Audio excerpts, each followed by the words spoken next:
مدینے سے آواز آئے گی، آج یہ ظالم کتے اگر تمہارا دروازہ بند کرتے ہیں، انتظار کرو انتظار کرو، کچھ دیر کی خاموشی ہے، پھر شور آئے گا۔ آج کتوں کا وقت ہے، کل ہمارا دور آئے گا۔ نعرے تکبیر، نعرے رسالت، عظمت رسول، شان رسول، فیضان اولیاء اکرام، فیضان عاشق رسول۔ تمہارے گھروں سے تمہیں بے گھر کرنے کی کوشش میں لگے ہوئے ہیں۔ ایک بات یاد رکھو، میں آج کے اس منبر سے انہیں پیغام دے کر کے جاتا ہوں، تم کیا تمہارے باپ داداؤں نے بھی اکھاڑنے کی کوششیں کی ہیں؟ کیا بات! اور صرف یہ ایک خطہ نہیں ہے، ایک خطہ نہیں ہے، ان کیڑوں کی تو کوئی حیثیت نہیں، ان کا باپ اسرائیل مل کر غزہ کو کچھ نہیں کر سکا۔ قتل کرنے کا مطلب فنا کرنا نہیں ہوتا۔ اسرائیل جیسی ظالم طاقت جس کے پاس سپر پاور طاقتیں، پیٹروٹ میزائل بھی ہیں، دادا امریکہ ساتھ میں کھڑا ہوا ہے، یورپی یونین ساتھ میں کھڑی ہے، اور نہتے کنکریاں لے کر کھڑے ہونے والے بچوں کا مقابلہ کر رہے ہیں، اور ایک دو نہیں 10,000 سے زیادہ قتل بھی کر ڈالے، بچوں کو مار بھی دیا، لیکن پیٹ نہیں بھرا، ڈر ختم ہی نہیں ہوا۔ وہ ڈر ابھی بھی ختم نہیں ہوا، ہزاروں کو قتل تو کر لیا، لیکن رات کی نیند اور چین ابھی بھی بیکار ہے، غارت ہے، کیونکہ انہیں اندازہ ہے اس بات کا کہ ان میں ایک بھی زندہ باقی رہ گیا تو کل کا وہ صلاح الدین بن سکتا ہے۔ کیا بات! تاریخ دہرائی جا سکتی ہے۔ تمہارے علاقوں کو اکھاڑ پھینکنے اور اس کو بے گھر کرنے کی ایک ہی سازش ہوتی ہے کہ یہ غلامان امت محمدیہ میں رسول پاک صلی اللہ تعالیٰ علیہ وسلم کی اس امت میں کوئی شیر بیدار نہ ہو جائے، ورنہ کتوں کی نیند حرام کر کے رکھ دے گا۔ کیا بات! میرے عزیزو، اپنی ویلیو سمجھو، اپنی حیثیت سمجھو۔ جب تمہارے ساتھ بری نظر لگ جائے تو تمہارے عروج و ارتقاء کی منزلیں شروع ہو جاتی ہیں۔ ان ظالموں کو یہ تاریخ یاد ہونا چاہیے کہ جب میرے خواجہ سرکار غریب نواز ہندوستان تشریف لائے تھے، ان کے آنے کے بعد جو کچھ بھی ان کے ساتھ کیا گیا، ان کے باپ داداؤں نے تاریخ بتائی ہوگی۔ غریب نواز کو نکالنے کے لیے، ان کی جھوپڑی اجاڑنے کے لیے، ان کے خیمے کو توڑنے کے لیے، یہاں تک کہ سرکار غریب نواز جس درخت کے نیچے بیٹھے وہاں سے اٹھوا دیا، کیا کیا نہیں کیا۔ لیکن آج تاریخ 800 سال کے بعد بھی سناٹے دار تھپڑ مار کر کے بتا رہی ہے، جس کو تم یہاں سے بے گھر کرنے کی کوشش کر رہے تھے، اللہ نے اسے ایسا بادشاہ بنایا، تمہاری حکومتیں 5 سال کے بعد ڈیل ڈول ہونے لگتی ہیں، اور اس مرد قلندر کی حکومت 800 سال سے چل رہی ہے، وہ بھی گردنوں پر نہیں، لاکھوں دلوں پر حکومت قائم ہے۔ کیا بات ہے! سبحان اللہ! قرآن میں اللہ فرماتا ہے وَأَمَّا مَا يَنْفَعُ النَّاسِ فَيَمْكُثُ فِي الْأَرْضِ، جو لوگوں کو نفع دیتا ہے وہ زمین میں برقرار رہتا ہے۔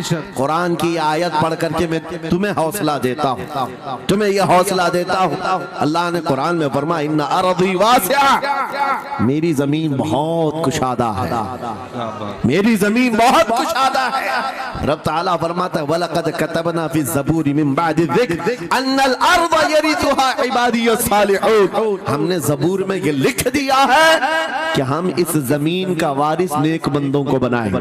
سبحان اللہ! آپ اس بات کے خوف میں نہ رہے، اس بات کے خوف میں نہ رہے۔ عزیزان گرامی وقار، جو کام تمہیں کرنے کے لیے کہا گیا ہے وہ کیا ہے؟ وہ ایک ایسا انقلاب اس زمین سے آنا چاہیے، ایک ایسا انقلاب۔ آپ کو میں ایک بات بتا دوں، تاریخ میں جو تمہاری سچویشن اور تمہاری حالت کے مطابق ہو، میں وہ بات کرنے کی کوشش کرتا ہوں تاکہ تمہارے دل پر اثر ہو۔ آپ جس علاقے میں رہ رہے ہیں، آپ یہاں کے حالات بہتر جانتے ہیں۔ وہ دن یاد کرو جب نبی پاک صلی اللہ تعالیٰ علیہ وسلم نے اعلان نبوت فرمایا مکہ میں، اور اس کے بعد کفار و مشرکین کا ظلم شروع ہو گیا، غریب صحابہ کو پکڑ کر مارتے تھے، حضرت بلال حبشی، حضرت خبیب ابن عدی، حضرت خباب ابن الارد، حضرت زید بن دثنا، حضرت عمار بن یاسر، یہ وہ صحابہ ہیں جن کو صرف مارا نہیں گیا ہے، آگ میں تپایا گیا ہے، کیا سب کر لیا۔ موب لنچنگ مکہ کے ظالم کرتے تھے بہت، اور ایک دن ایسا آیا، توجہ میں جو کہنے جا رہا ہوں، نبی پاک صلی اللہ تعالیٰ علیہ وسلم حرم پاک میں داخل ہوئے، مسجد حرم میں آئے، خانہ کعبہ کی چابی اس وقت عثمان بن شیبہ کے پاس ہوا کرتی تھی جو ایمان لائے ہوئے نہیں تھے۔ یہ حضرت عثمان غنی نہیں ہے، وہ دوسرے عثمان ہیں۔ عثمان بن شیبہ کے پاس کعبے کی چابی ہوتی تھی۔ حضور پاک صلی اللہ علیہ وسلم نے ان کے پاس آ کر کے کہا عثمان کعبے کی چابی دو، دروازہ کھول کے میں اندر جانا چاہتا ہوں۔ انہوں نے کہا نہیں، تم ہمارا دین چھوڑے ہوئے ہو، ہمارے دین سے تم برگشتہ ہو، میں تمہیں کعبے میں اندر آنے نہیں دوں گا۔ کس سے کہا؟ کائنات کے آقا و مولا رسول اللہ۔ حضور نے کچھ نہیں کہا۔ توجہ، میرے آقا نے فرمایا عثمان یاد رکھنا ایک دن یہ چابی میرے پاس ہوگی، اور یہ چابی میں جس کو چاہوں گا دوں گا، اور قیامت تک اس سے کوئی چابی چھین نہیں سکے گا۔ سبحان اللہ، سبحان اللہ۔ اتنی بڑی بات، جبکہ مکہ کے حالات بہت الگ تھے، جگہ جگہ صحابہ کو مارا جا رہا تھا اور چھپ چھپ کر کے اسلام کی تبلیغ کی جا رہی تھی۔ اس زمانے میں میرے آقا فرماتے ہیں عثمان یہ چابی ایک دن میرے ہاتھ میں ہوگی کعبے کی، میں جسے چاہوں گا عطا کروں گا، اور پھر قیامت تک اس سے کوئی چابی نہیں چھین سکے گا۔ یہ حدیث پاک میں موجود ہے۔ عثمان بن شیبہ کہتے ہیں پہلے تو مجھے ہنسی آئی، کیونکہ یہ خانہ کعبہ کی چابی کی ذمہ داری عام نہیں ہوتی، خاندانی ہے، برسوں سے چلی ہوئی وراثت کے ساتھ آتی ہے، اور یہ اس طرح سے مجھے کہہ رہے ہیں کہ چابی ان کے پاس چلی جائے گی۔ اور پھر عثمان بن شیبہ کہتے ہیں ان کے حالات دیکھ کر کے تو لگ نہیں رہا تھا کہ چابی جائے گی، لیکن جلال جس انداز میں گفتگو ہو رہی تھی یہ دیکھ کر ڈر بھی لگ رہا تھا کہ کہیں یہ سچ مچ چابی لے تو نہیں لیں گے۔ پھر عثمان بن شیبہ کہتے ہیں وہ حالات بھی آ گئے کہ جب رسول اللہ ہجرت کر کے چلے گئے مکہ، صحابہ بھی گھر بار چھوڑ کر چلے گئے۔ عثمان بن شیبہ کہتے ہیں اب تو دل میرا چوڑا ہو گیا، کہاں مجھ سے چابی لینے کی بات کر رہے تھے، کہاں ان کا گھر بھی نہیں بچا، گھر بھی چھوڑ کر جانا پڑا۔ اگر کل تمہارا گھر چھوڑ کر جانا پڑے تو میری یہ بات یاد رکھنا، اس حدیث کو یاد رکھنا۔ حضور پاک ہجرت کر کے چلے گئے، صحابہ بھی اپنے گھر بار سب چھوڑ کر مدینے چلے گئے۔ عثمان بن شیبہ کہتے ہیں اب تو میرا سینہ چوڑا تھا، کہاں یہ چابی کی بات کرتے تھے، کہاں اپنا گھر بھی نہیں رکھ سکے۔ سال گزر گیا، 2 سال گزر گئے، 3 سال گزر گئے، 4 سال گزر گئے، 5 سال گزر گئے، 6 سال گزر گئے۔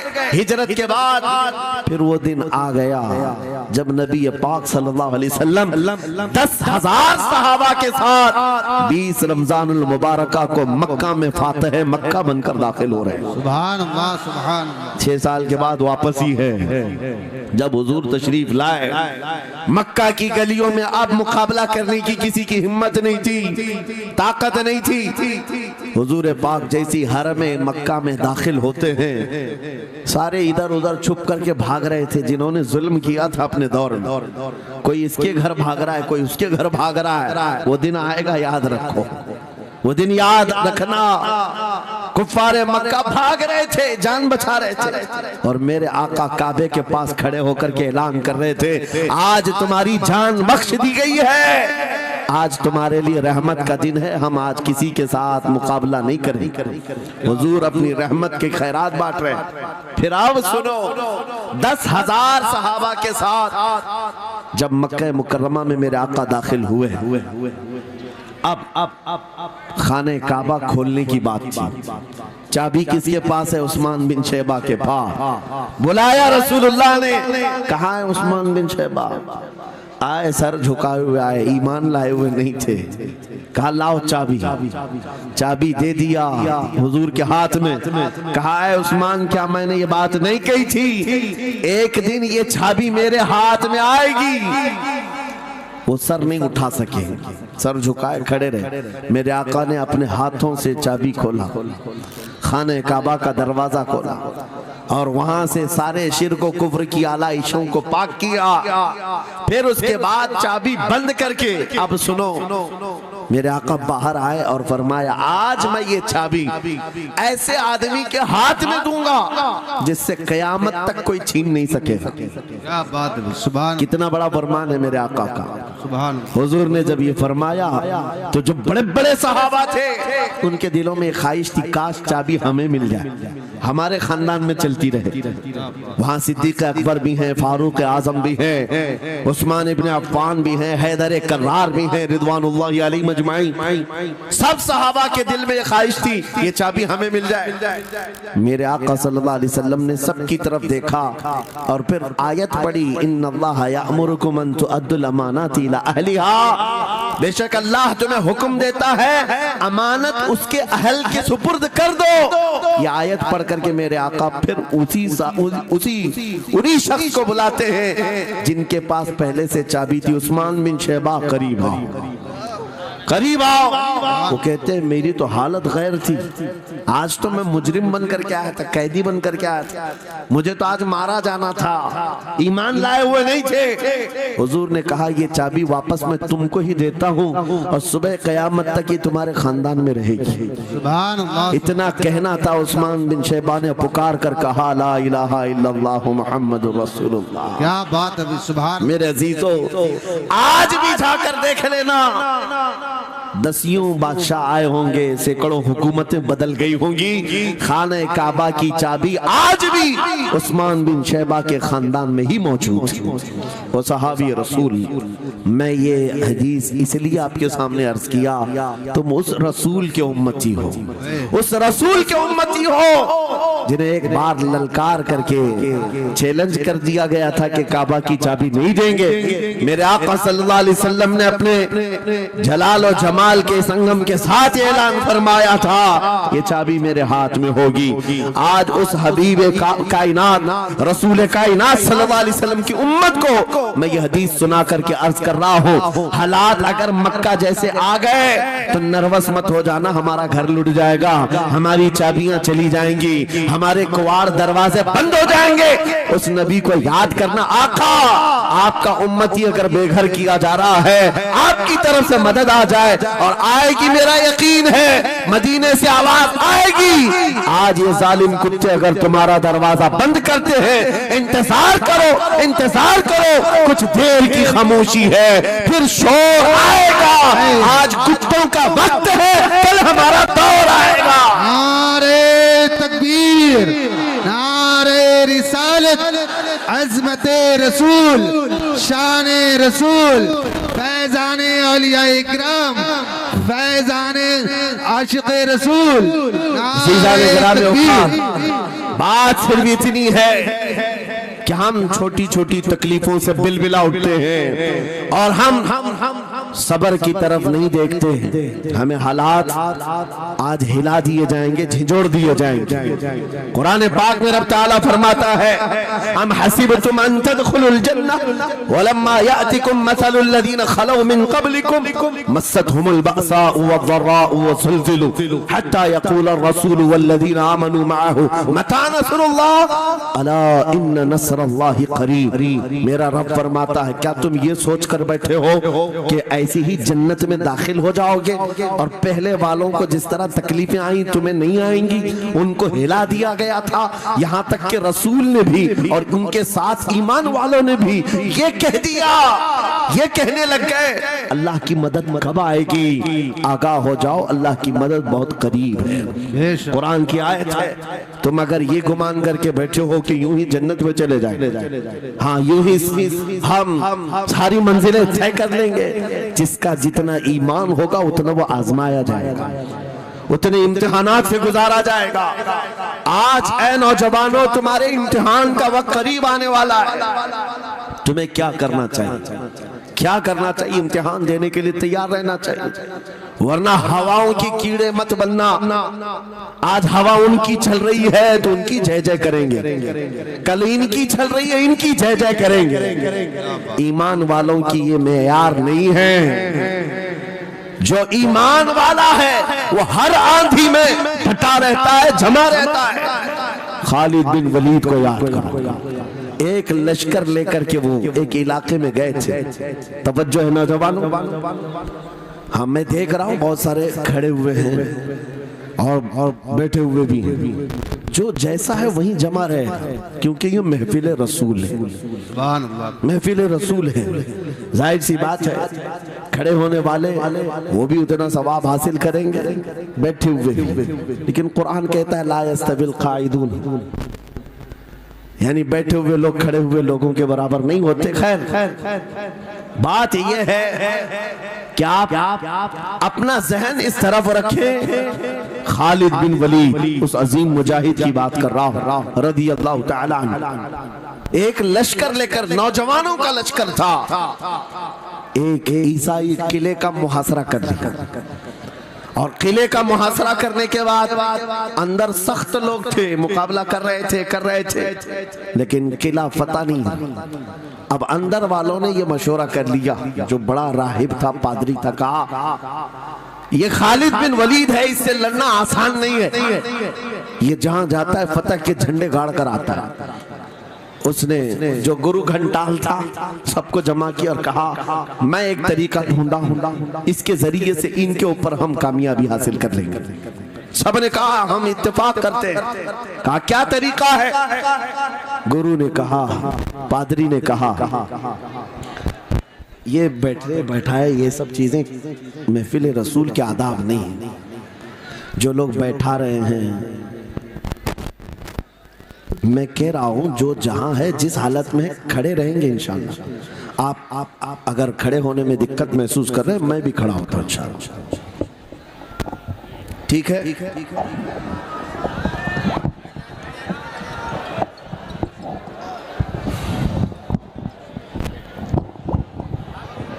سبحان اللہ، مجھے پتا ہے سب جوان ہیں، صبح تک کھڑے ہونے کو تیار ہیں، اور ہم بھی کھڑے رہیں گے انشاءاللہ۔ اب ٹھیک ہے، اب کوئی کسی کو بٹھائے بھی نہیں، کوئی کسی کو کھڑا بھی نہ کرے۔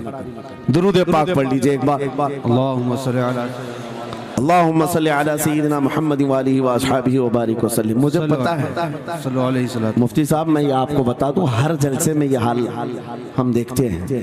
وجہ یہ ہے کہ ہم کرسی پہ بیٹھے رہتے، کچھ لوگوں کو نظر نہیں آتے، وہ ہنگامہ کرتے رہتے، ادھر سے نہیں دکھ رہے، ادھر سے نہیں دکھ رہے، اور آس پاس جو بیٹھے ہوئے ہیں ان کو وہ اڑچن سمجھتے ہیں کہ یہ بیچ میں حائل ہو گئے ہیں۔ لیکن میں اتنی بات کہتا ہوں، الحمدللہ ہماری وہ قوم ہے، مجھ جیسے ایک نکمے، میں ایک غلام اور خادم ہوں، مجھے دیکھنے کے لیے وہ بیچ میں کسی کو برداشت نہیں کر پاتے، تو یہ اپنے رسول اور اپنے درمیان کسی اور کو کیوں برداشت کر سکتے ہیں؟ کیا بات ہے، بہت اچھا۔